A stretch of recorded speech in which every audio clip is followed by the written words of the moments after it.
দোলের রান্নাঘর থেকে প্রত্যেককে শুভকামনা জানিয়ে আজকের পর্ব শুরু করছি। বেশ বৃষ্টি হচ্ছে গতকাল থেকে, আজকেও বেশ মেঘলা মেঘলা বৃষ্টি দিন। আজকে আমি সকালবেলা একটি পরোটা আর তরকার রেসিপি বানিয়েছি। এটা হচ্ছে জিরের পরোটা আর তার সাথে তরকা। দেখতে থাকুন জিরের পরোটা কী করে বানিয়েছি। আমি এখানে প্রথমে এটা আটা নিয়ে নিচ্ছি।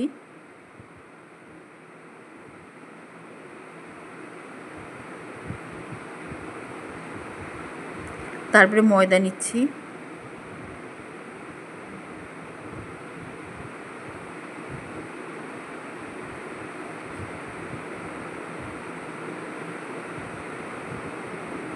এবারে একটা জায়গায় জল গরম করতে দিয়েছি। এইটুকুনি পরিমাণ জল দিয়েছি গরম করতে।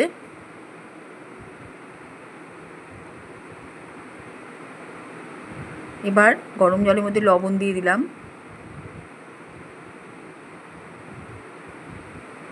জল যখন বেশ করে ফুটে উঠবে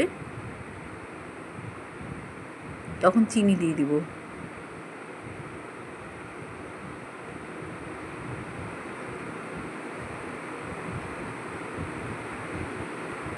রিফাইন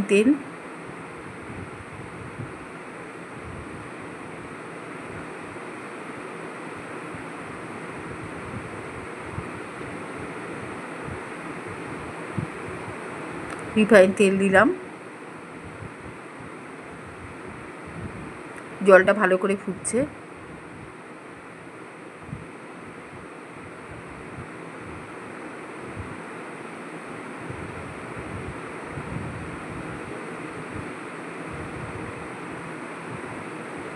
এবার আমি দুধ দিলাম সামান্য।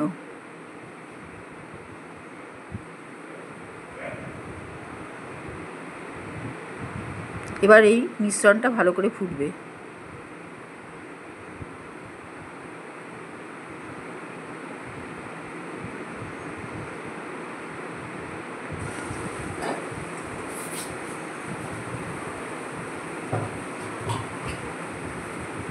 ভালো করে মিশিয়ে গেলে নামিয়ে নেব।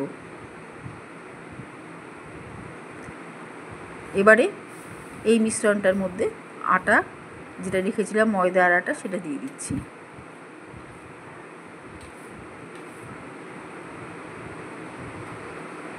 খুবই ভালো হয় খেতে পরোটাটা, একদম অন্যরকম জিরে ভাজা পরোটা। আর সবথেকে বড় কথা যে তরকার সাথে এই পরোটাটা খুব ভালো যায়, দারুণ লাগে খেতে। আমিষ নিরামিষ, পেঁয়াজ দিয়ে, পেঁয়াজ ছাড়া যে কোনো তরকার সাথেই এই পরোটাটা অসম্ভব সুন্দর লাগে খেতে।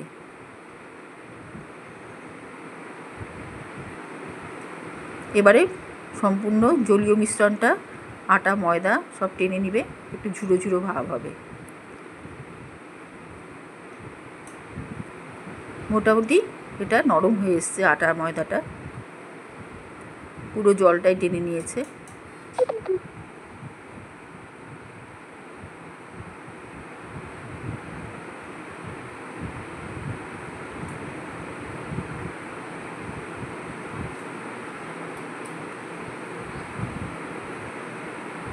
এবারে আমি মিশ্রণটা, কড়াইটা আমি এখান থেকে সরিয়ে দিব। সরিয়ে দিয়ে এটা এই থালার মধ্যে ঢেলে রাখছি।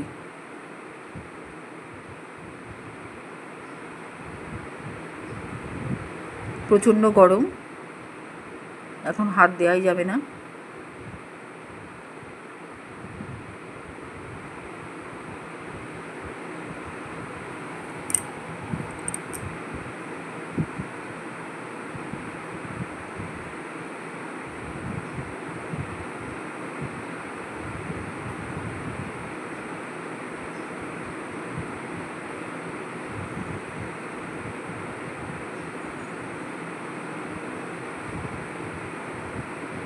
এবারে একটা বাটির মধ্যে আমি বেশ কিছুটা তেল নিলাম। তেল নিয়ে জিরে দিয়ে দিলাম, গোটা জিরে। তেলটা গরম হলে জিরাটা দিয়ে দেব। জিরাটা যখন এরকম করে ফুটতে থাকবে, তখন আমি গ্যাস অফ করে দেবো।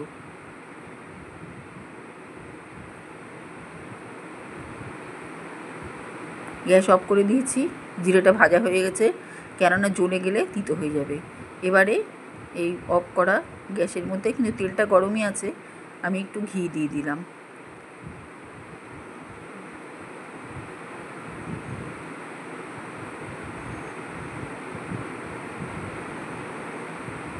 এবারে এটা আমি আটার মধ্যে ঢেলে দিচ্ছি। আমি এটা জল দিয়ে মাখবো না, এই তেলের মিশ্রণ, জিরে ভাজার তেলের মিশ্রণেই এই ময়দা আটা মেখে নেব।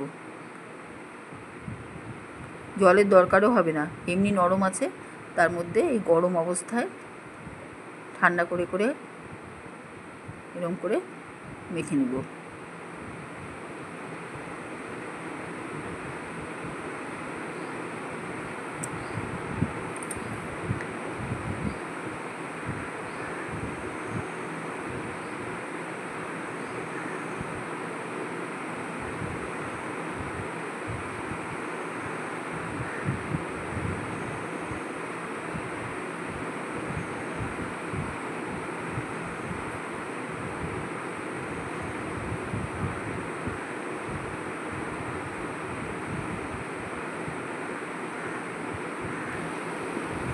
এবারে আমি বেলে নিলাম, বেলে নিয়ে এরকম গোল গোল করে শেপে কেটে নিলাম। ঢাকনা বসিয়ে বসিয়ে, আমার কৌটোর ঢাকনা বসিয়ে বসিয়ে কেটে নিয়ে এরকম করে পরোটাগুলো ভেজে নিচ্ছি।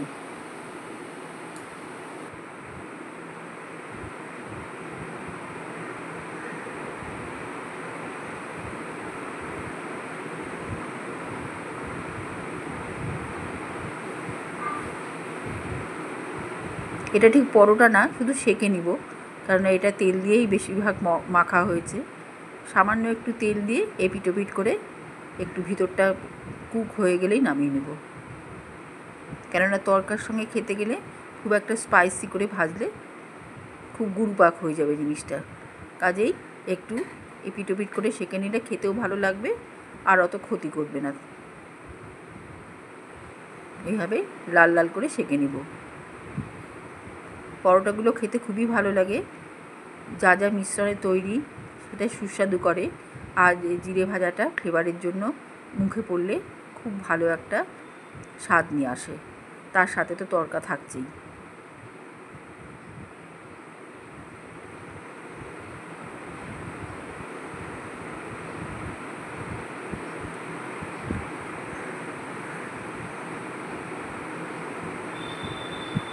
এইভাবেই সব কটা ভেজে নেব।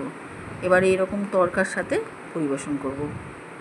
খেতে খুবই ভালো লাগে, অসাধারণ একটি জলখাবারের রেসিপি।